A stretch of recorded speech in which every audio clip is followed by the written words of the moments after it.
सभी को नमस्कार, मेरा नाम अभिषेक है और आप देख रहे हैं बेसिक साइंस और इंजीनियरिंग की क्लास आरआरबी एएलपी और टेक्नीशियन के लिए जो आने वाले भविष्य में आपका परीक्षा होगा सीबीटी 2 के लिए। और अगर आरआरबी टेक्नीशियन का होता है तो उसमें सीबीटी 1 में ही अब पूछा जाता है।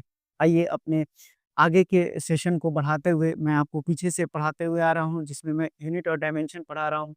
तो आज आइए अपने यूनिट और डायमेंशंस को आगे बढ़ाते हुए आज का देखते हैं पहला टॉपिक। तो अब हम देखेंगे मोमेंटम के बारे में। तो मोमेंटम को पूरे डिटेल में समझते हैं क्या होता है। तो सबसे पहले मोमेंटम एक कैसा क्वांटिटी है, तो मोमेंटम एक वेक्टर क्वांटिटी है। अब अगर इसकी बात करें तो मैं इसको पढ़ा चुका हूँ कई बार। तो ये क्या होता है, मास और वेलोसिटी का प्रोडक्ट होता है। तो मास इंटू वेलोसिटी हो जाएगा। अब अगर हम इसके यूनिट को देखें तो ये हो जाएगा केजी और ये हो जाएगा आपका मीटर पर सेकंड। तो ये कितना हो जाएगा आपका, अगर मैं इसके एसआई यूनिट की बात करता हूँ, ये कितना हो जाएगा, केजी मीटर पर सेकंड आ जाएगा ये।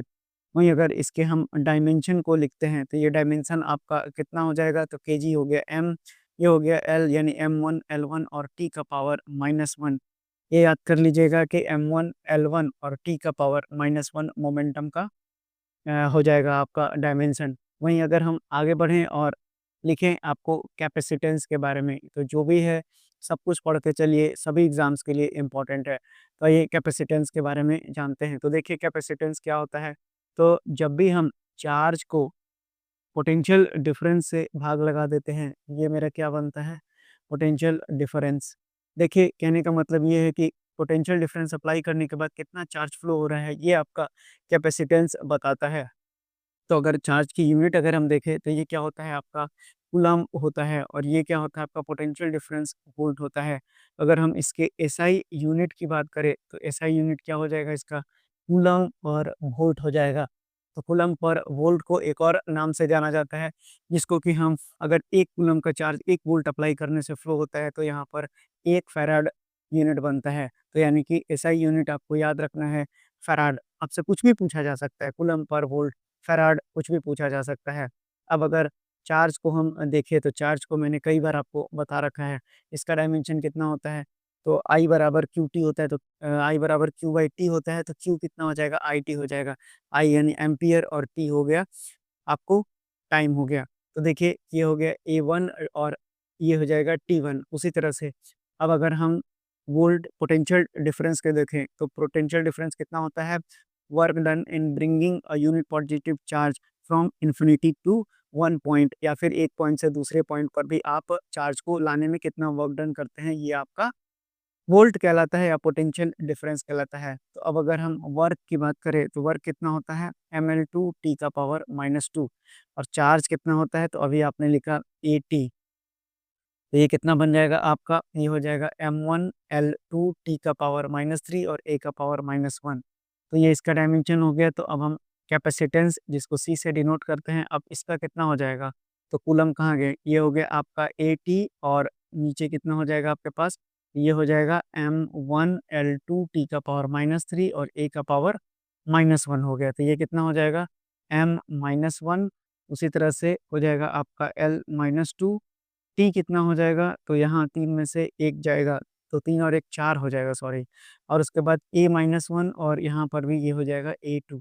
तो देखिए आपको कैपेसिटेंस का अगर डायमेंशनल फ़ॉर्मूला मालूम करना है तो ये कितना हो जाएगा, M-1 L का पावर 2 और T का पावर 4 और A का पावर 2 होना चाहिए। तो ये हो गया आपका कैपेसिटेंस के बारे में। अब याद कर लीजिएगा कि कैपेसिटेंस कैसा है, तो कैपेसिटेंस आपका स्केलर क्वांटिटी है। यानी कि यहाँ पर आप केवल और केवल मैग्नीट्यूड निकाल सकते हैं। और जो इस आपका मैग्नीट्यूड और उसके बाद क्या बोलते हैं आपको बता दें कि जो डायरेक्शन है उसको आप यहाँ नहीं निकाल सकते हैं। तो इसीलिए वो एक स्केलर क्वांटिटी बन गया। चलिए बढ़ते हैं अब आगे। तो अगला जो हमारा टॉपिक होगा उसको हम देखते हैं। तो ये है आपका आसान सा टॉपिक जिसको कि हम कैलोरी के नाम से जानते हैं। तो कैलोरी तो अपने आप में एक यूनिट है। तो कैलोरी की बात करें तो अगर हम इसको ई से डिनोट करते हैं तो ये होता है आपका फोर्स और इनटू ये डिस्टेंस होता है। कैलोरी कैसा क्वांटिटी है, तो कैलोरी आपका स्केलर क्वांटिटी है। अब अगर हम फ़ोर्स की बात करें तो मैं सीधा-सीधा निकाल देता हूँ, ये होता है ml t का पावर -2 और ये होता है आपका L। तो कैलोरी किसका यूनिट है तो ये भी जान लीजिए, तो एनर्जी का यूनिट है, बहुत पढ़ाया है आपको हीट एंड टेम्परेचर में। और उसी तरह से आपको ये हो गया एल, तो ये कितना हो जाएगा आपका टोटल m1 L2 टी का पावर -2। तो देखिए जो आपका एनर्जी का जो डायमेंशन होता है वही आपका कैलोरी का भी डायमेंशन होता है। चलिए अब आगे बढ़ते हैं और जो इम्पोर्टेंट है उसको देखते हैं। तो समझते हैं सबसे पहले आपको मॉडुलस ऑफ इलास्टिसिटी को। देखिए मॉडुलस ऑफ इलास्टिसिटी काफ़ी इम्पोर्टेंट है एएलपी के एग्ज़ाम के लिए। इलास्टिसिटी, देखिए मॉडुलस ऑफ इलास्टिसिटी क्या होता है, पहले मैंने समझाया भी है, फिर से समझा देते हैं। देखिए आपको याद रखना है कि जो आपका स्ट्रेस होता है, ठीक है? और जो स्ट्रेन होता है, इसका जो रेशियो होता है, ये आपका कहलाता है मॉडुलस ऑफ इलास्टिसिटी, जिसको कि आप ई से भी डिनोट करते हैं।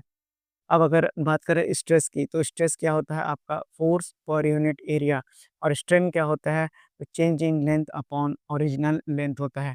तो ये तो चाहे किसी भी प्रकार का स्ट्रेन हो, ये हमेशा आपका यूनिट लेस आएगा, और अगर कोई भी चीज़ यूनिट लेस है तो ये आपका डायमेंशन लेस हो जाएगा, यानी यहाँ पर कोई डायमेंशन नहीं आएगा।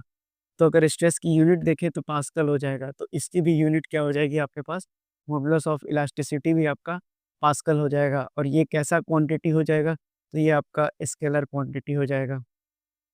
अब ये बात याद रख लीजिएगा, तो पास्कल हो गया, या फिर स्ट्रेस का यूनिट हो जाएगा फोर्स पर यूनिट एरिया, तो न्यूटन पर मीटर स्क्वायर भी इसका यूनिट हो जाएगा। तो फोर्स का आपको फोर्स क्या होता है आपको, तो मास इनटू एक्सीलरेशन होता है, और एरिया हो गई ये एक्सीलरेशन लिख देते हैं, तो ये हो जाएगा m। एक्सीलरेशन होता है मीटर पर सेकंड स्क्वायर, यानी lt का पावर -2, और नीचे कितना हो जाएगा L2, तो ये कितना आ जाएगा m1 L का पावर -1 और t का पावर -2 हो जाएगा। तो जो आपका स्ट्रेस का डायमेंशन बनेगा वो कितना बनेगा, तो ये बनेगा आपका m1 L-1 और t का पावर -2। अगर ये बना है तो स्ट्रेन का तो कोई यूनिट ही नहीं होता है। तो मॉडुलस ऑफ इलास्टिसिटी भी जो डायमेंशन होगा वो भी यही हो जाएगा। अब आगे बढ़ते हैं। अब मॉडुलस ऑफ इलास्टिसिटी आपने पढ़ लिया। अब हम पढ़ेंगे मॉडुलस ऑफ रिजिडिटी को। क्यों पढ़ा रहा हूँ समझ में आएगा अभी आपको थोड़ी देर में। अब अगर मॉडुलस ऑफ रिजिडिटी की बात करें तो हम इसको जी से डिनोट करते हैं। और अगर हम यहाँ पर देखें तो यहाँ पर लगने वाला जो स्ट्रेस होता है वो शियर स्ट्रेस होता है, तो स्ट्रेन कौन-सा बनेगा? शियर स्ट्रेन बन जाएगा। तो यानी कि जी आपका क्या होता है? तो शियर स्ट्रेस, और शियर स्ट्रेस 2 सरफेस के बीच में लगता है, तो शियर स्ट्रेस जो है आपको अपॉन ये कितना हो जाएगा? शियर स्ट्रेन हो जाएगा। अब अगर शियर स्ट्रेस की बात करें तो इसका भी यूनिट क्या हो जाएगा? इसका भी सेम डायमेंशन हो जाएगा, तो जी का भी डायमेंशन क्या हो जाएगा आपका? सेम हो जाएगा। अब अगर इसके यूनिट की बात करें तो इसका भी यूनिट पास्कल होगा या फिर न्यूटन पर मीटर स्क्वायर ही होगा। और अगर बात करें कैसा क्वांटिटी है तो ये भी आपका स्केलर क्वांटिटी ही होगा। यानी कि आप देख रहे हैं चाहे आपसे मॉडुलस ऑफ इलास्टिसिटी पूछे या फिर आपसे मॉडुलस ऑफ रिजिडिटी पूछे, तो दोनों के दोनों आपको सेम ही है। उसी तरह से आपको एक और होता है, इसको बोलते हैं आप बल्क मॉडुलस। अब बल्क मॉडुलस क्या होता है? तो बल्क मॉडुलस का मतलब होता है, आप देखेंगे कि जो आपका वॉल्यूमेट्रिक स्ट्रेस होता है, वॉल्यूम के टर्म में जब स्ट्रेस निकालते हैं, तो वॉल्यूमेट्रिक स्ट्रेस टू द कितना हो जाएगा आपका जो स्ट्रेन आएगा यहाँ पर, ये हो जाएगा वॉल्यूमेट्रिक स्ट्रेन। यानी कि अब इसका भी क्या होगा, तो बल्क मॉडुलस का भी जो डायमेंशन होगा वो सेम होगा। ये भी स्केलर क्वांटिटी है और इसकी भी यूनिट सेम होगी, पास्कल। तो आप याद कर लीजिएगा कि ये तीनों के तीनों इम्पोर्टेंट हैं। और अभी मैं आगे आने वाले क्लासेस में जब इसको पूरा करा लेता हूँ, आज इसको कंप्लीट कर दूँगा, तब जो है मैं आपको एक जगह लिखा दूँगा कि कितने ऐसे आपको फिज़िकल क्वांटिटीज़ हैं जिनके डायमेंशन सेम होते हैं। तो उस तरह से भी याद करने में आपको सहूलियत हो जाएगा। एक बार पहले सबको पढ़ा देते हैं ताकि आपको एक अच्छी समझ विकसित हो जाए। आइए अब बढ़ते हैं आगे। अब आगे देखते हैं तो अगला जो हमारा टॉपिक है वो है आपका latent heat capacity. Latent heat capacity को ही हम क्या और नाम से जानते हैं, तो इसी को कहा जाता है स्पेसिफिक लेटेंट हीट। अब ये होता क्या है इसको पहले समझ लेते हैं। वैसे तो आपको मैंने बता रखा है पीछे की क्लासेस में। तो ये आपका कितना होता है, तो जो भी हीट एनर्जी रिक्वायर होता है, कितना रिक्वायर्ड और यूनिट मास। अब किसके लिए इसकी ज़रूरत पड़ती है? To change the state of substance. तो स्टेट ऑफ सबस्टेंस को बदलने के लिए जो भी हीट एनर्जी रिक्वायर होता है पर यूनिट मास, तो इस यही आपका क्या कहलाता है? तो ये आपका कहलाता है स्पेसिफिक लेटेंट हीट या फिर लेटेंट हीट कैपेसिटी। अब अगर इसको भी डिनोट करने की बात करेंगे तो इसको भी डिनोट करेंगे हम एल से ही। तो लेटेंट हीट एल होता है, ये कितना हो जाएगा? क्यू बाई एम हो जाएगा। यूनिट क्या हो गया? जूल पर केजी हो गया। अब आपको अब आपको बात करें तो जो आपका एनर्जी होगा, क्योंकि ये क्या है? हीट एनर्जी का ही फॉर्म होता है। तो एनर्जी का फॉर्म होता है, तो एनर्जी का आपको डायमेंशन मालूम होना चाहिए। मैंने कई बार बता दिया है, ml2 और टी का पावर -2 हो जाएगा। तो कर लेते हैं, ये कितना हो जाएगा? ml2 टी का पावर -2 और नीचे भी m आ जाएगा। ये कैंसिल आउट हो जाएगा, तो ये बचेगा m0 l2 और टी का पावर -2। तो ये आपका किसका डायमेंशन हो गया? ये आपका लेटेंट हीट या फिर स्पेसिफिक हीट कैपेसिटी का ये आपको सारे डायमेंशन और यूनिट मैंने आपको बता दिया। चलिए अब जो है आगे बढ़ते हैं, इस को अब ख़त्म करते हैं और अगले पर पहुँचते हैं। अगला जो आपका टॉपिक रहेगा वो है आपका मैग्नेटिक परमेबिलिटी। चलिए पढ़ते हैं मैग्नेटिक परमेबिलिटी क्या होता है। तो देखिए मैग्नेटिक परमेबिलिटी का मतलब होता है परमेबिलिटी। इसका मतलब क्या होता है कि जब भी आप मैग्नेटिक फिर इंडक्शन जो होता है आपके पास, मैग्नेटिक इंडक्शन को जब भी आप मैग्नेटिक फील्ड इंटेंसिटी से भाग लगा देते हैं तो ये आपका क्या बन जाता है? ये आपका बन जाता है मैग्नेटिक परमेबिलिटी। यानी कि सबसे पहले आपको पता क्या होना चाहिए? आपको पता होना चाहिए कि मैग्नेटिक इंडक्शन होता क्या है? तो मैग्नेटिक इंडक्शन होता है जब भी आप मैग्नेटिक परमेबिलिटी को, मैं बता देता हूँ, मैग्नेटिक परमिएबिलिटी है, जब भी आप इसको मल्टीप्लाई करते हैं किसके साथ? तो मैग्नेटिक फील्ड इंटेंसिटी के साथ, तो ये आपका क्या बनाता है? ये आपका बनाता है मैग्नेटिक इंडक्शन। तो इसको अगर आप बी से डिनोट करते हैं, म्यू हो गया मैग्नेटिक परमेबिलिटी और मैग्नेटिक फील्ड इंटेंसिटी एच हो गया। तो यहाँ से अगर आप म्यू की वैल्यू निकालेंगे तो ये हो जाएगा बी बाई एच। बता दें आपको कि ये कैसा क्वांटिटी है? स्केलर क्वांटिटी है। सब कुछ कॉपी में नोट करते चलिए, आपको याद करना पड़ेगा सब के सब। यहीं से आपको सिलेक्शन का क्राइटेरिया डिसाइड हो जाएगा, यही सब टॉपिक से, क्योंकि यही टॉपिक हैं जो आसानी से आप एग्ज़ाम में कर सकते हैं। तो चलिए आगे बढ़ते हैं अब इसके। तो बी का मैंने कई बार निकलवा रखा है आपको। तो ये होता है m t का पावर -2 और a का पावर -1 और h कितना होता है? ये भी मैंने आपको बता रखा है, ये होता है al-1। अब आप इसको सॉल्व कर लीजिए तो कितना हो जाएगा? m1 और t का पावर -2, a का पावर -2 हो जाएगा और l का पावर 1 हो जाएगा। तो m1 t का पावर -2, a का पावर -2 और l का पावर 1 हो जाएगा। अब अगर इसके यूनिट को अगर हम देखें, तो ये आपका होता है न्यूटन और अगर आपको देखें तो ये हो जाएगा अ, न्यूटन पर मत लिखिए, सीधा-सीधा जो एग्ज़ाम में पूछा जाता है उसपे उसके टर्म में लिख लेते हैं। ये कितना होता है आपका? ये होता है आपका हेनरी पर मीटर होता है। याद कर लीजिएगा, हेनरी पर मीटर होता है या फिर इसी को बोलते हैं वेबर पर एम्पियर मीटर, यानी कि याद कर लीजिएगा, ये दोनों में से कुछ भी आपसे एग्ज़ाम में पूछा जा सकता है। चलिए, अब आगे बढ़ते हैं। तो मैग्नेटिक परमेबिलिटी भी याद हो गया होगा आपको। अब अगला जो टॉपिक है, इम्पोर्टेंट टॉपिक है, ये है आपका सोलर कांस्टेंट।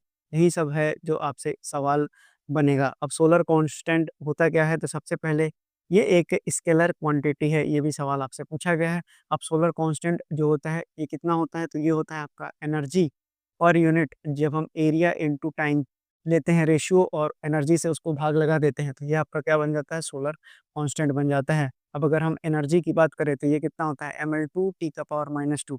एरिया आपका कितना होता है? तो मीटर स्क्वायर, यानी कि एल स्क्वायर हो जाएगा और टाइम कितना हो जाएगा? सी हो जाएगा। तो ये कितना बचेगा? m1 एल का पावर, ये खत्म हो गया तो 0 हो गया, टी का पावर -3 हो गया। तो m1 l0 टी का पावर -3, ये आपका क्या हो जाएगा? ये हो जाएगा आपका सोलर कांस्टेंट का डायमेंशनल फ़ॉर्मूला। उसी तरह से अब अगर हम देखें तो एनर्जी का यूनिट क्या होता है? जूल पर सेकंड होता है। उसी तरह से एरिया हो गया मीटर स्क्वायर और टाइम हो गया सेकंड। तो ये कितना हो जाएगा आपका? और जूल पर सेकंड को आप क्या लिख सकते हैं? तो जूल पर सेकंड को आप वाट भी लिख सकते हैं। तो वाट पर मीटर स्क्वायर सेकंड भी इसका यूनिट बन जाएगा।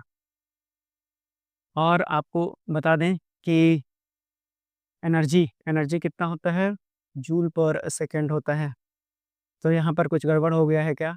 देख लेते हैं। एरिया तो मीटर हो जाएगा, एनर्जी का मैंने जूल पर सेकंड लिख दिया है। एनर्जी का यूनिट केवल और केवल जूल होता है। तो ये हो जाएगा आपका जूल, ये हो गया मीटर स्क्वायर और टाइम हो गया सेकंड। अब जूल पर सेकंड क्या होता है? ये होता है वाट। तो ये हो जाएगा वाट पर मीटर स्क्वायर या फिर किलोवाट पर मीटर स्क्वायर, ये आपका यूनिट बनेगा। तो देख लीजिए, इम्पोर्टेंट है, याद कर लीजिएगा, सोलर कॉन्स्टेंट्स पर सवाल बनता है। चलिए अब आगे बढ़ते हैं। अगला जो इम्पोर्टेंट सवाल है वो है आपका कोफिशिएंट ऑफ थर्मल कंडक्टिविटी। आइए देखते हैं कि कोफिशिएंट ऑफ थर्मल कंडक्टिविटी मैंने आपको पढ़ा रखा है, पीछे की क्लासेस नहीं देखे हैं तो उनको देखते हुए आइए। तो कोफिशिएंट ऑफ थर्मल कंडक्टिविटी को हम डिनोट या फिर किससे करते हैं? तो के से डिनोट करते हैं। हमको पता है कि जो हीट होता है वो किसके बराबर होता है? तो माइनस फूरियर्स लॉ आपने पढ़ लिया है, तो के A D T upon D x के बराबर होता है। यहाँ से के कोफिशिएंट ऑफ थर्मल कंडक्टिविटी है, तो के कितना हो जाएगा आपके पास? क्यू डी एक्स और अपॉन ए डी टी के बराबर हो जाएगा। अब अगर बात करें तो आपको क्यू मैंने बता रखा है कि ये क्या है आपका, तो रेट, याद रखेगा, रेट यानी कि पर यूनिट टाइम की बात की जा रही है। ये हो गया आपका rate of heat flow.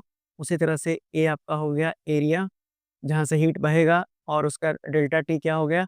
Temperature difference हो गया। और उसी तरह से आपको और कौन बचा? dt, और ये हो गया आपका dx। तो थिकनेस ऑफ मटेरियल की बात की जा रही है। तो अब अगर हम लिखते हैं यहाँ k के लिए, तो ये q कितना होता है? अभी मैंने बताया कि q क्या है, एनर्जी का ही फॉर्म है। तो ये कितना हो जाएगा? ml2 t का पावर -2, ये हो जाएगा l, और a कितना हो जाएगा आपका? l स्क्वायर हो जाएगा, और dt आपके पास टेम्परेचर है तो केल्विन आ जाएगा। तो ये हो जाएगा, एक l से एक l कट गया, और एक l से यहाँ भी एक l कट जाएगा, तो कितना बचेगा? m1 L1 टी का पावर -2 और k का पावर -1। तो देख लीजिए थर्मल कंडक्टिविटी का कितना होता है? M1 L1 टी का पावर आपके पास कितना हो जाएगा ये? ये कितना हो जाएगा टी?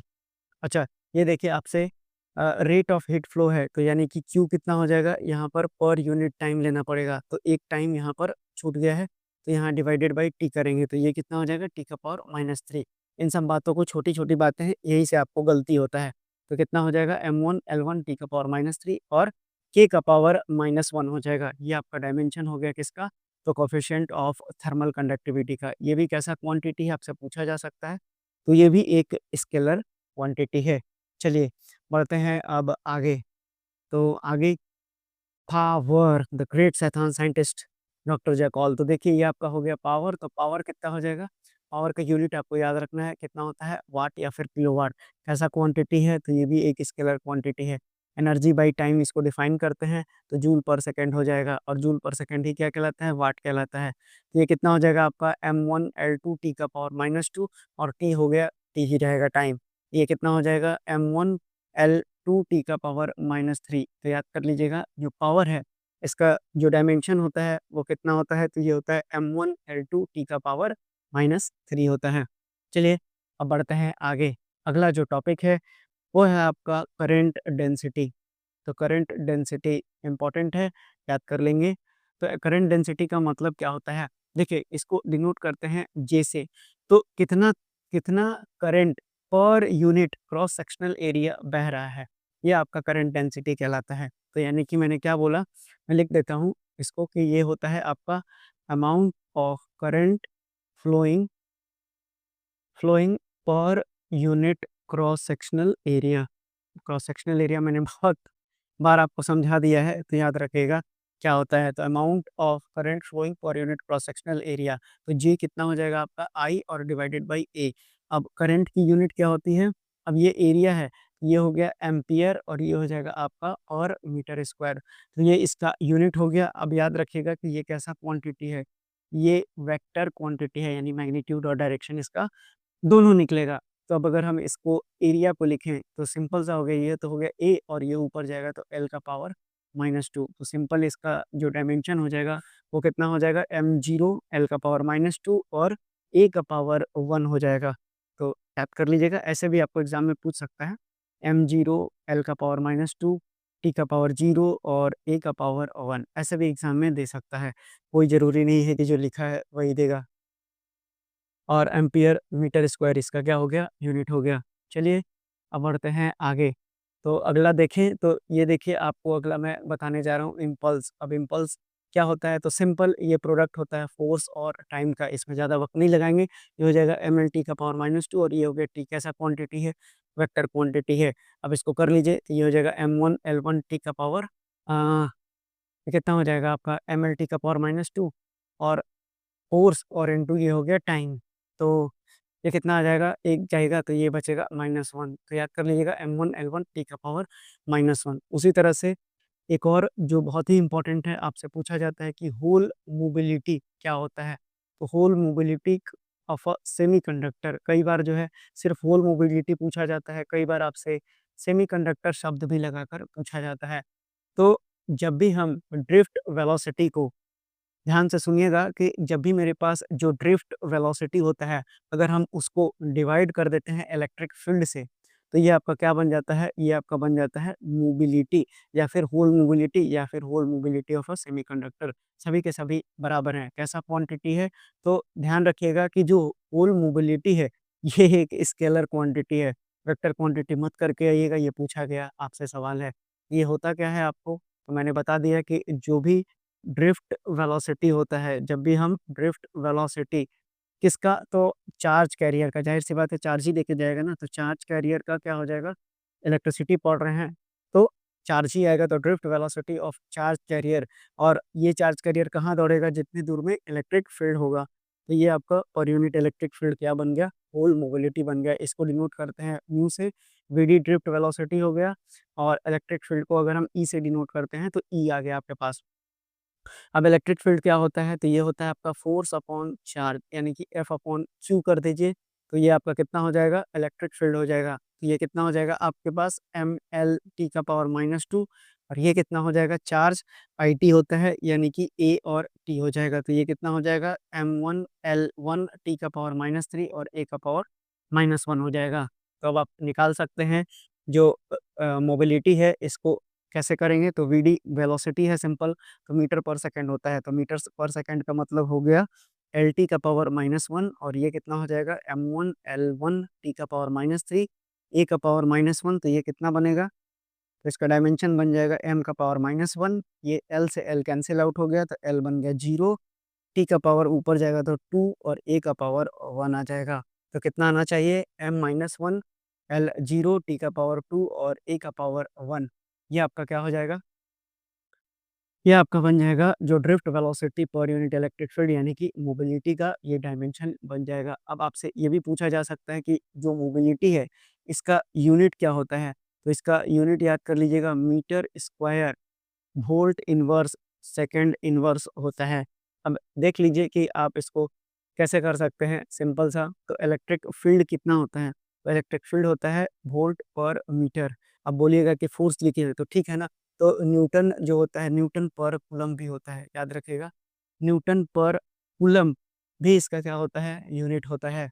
तो अब अगर हम लिखते हैं तो ड्रिफ्ट वेलोसिटी कितना हो जाएगा यहाँ पर? ये हो जाएगा मीटर पर सेकंड हो जाएगा। तो करके देख लीजिए ना, तो ये हो जाएगा मीटर पर सेकंड और divided by volt per metre हो जाएगा। तो metre per second multiplied by metre by volt हो जाएगा। तो metre square second into volt तो ये हो गया metre square per second per volt. तो जैसे भी करना चाहें आप निकाल सकते हैं। तो देखिए ये थे आपके जो इम्पोर्टेंट 50 के आसपास मैंने आपको करा दिया। इनके सारे यूनिट, डायमेंशन, डेफिनिशंस, वेक्टर क्वांटिटी हैं या स्केलर क्वांटिटी हैं, ये सब कुछ मैंने आपको समझा दिया है। तो आज की क्लास यहीं तक रहेगी, मिलते हैं कल, तब तक के लिए धन्यवाद। साथ ही साथ कोई भी डाउट हो तो उसको कमेंट बॉक्स में रखिए, तो मिलते हैं कल।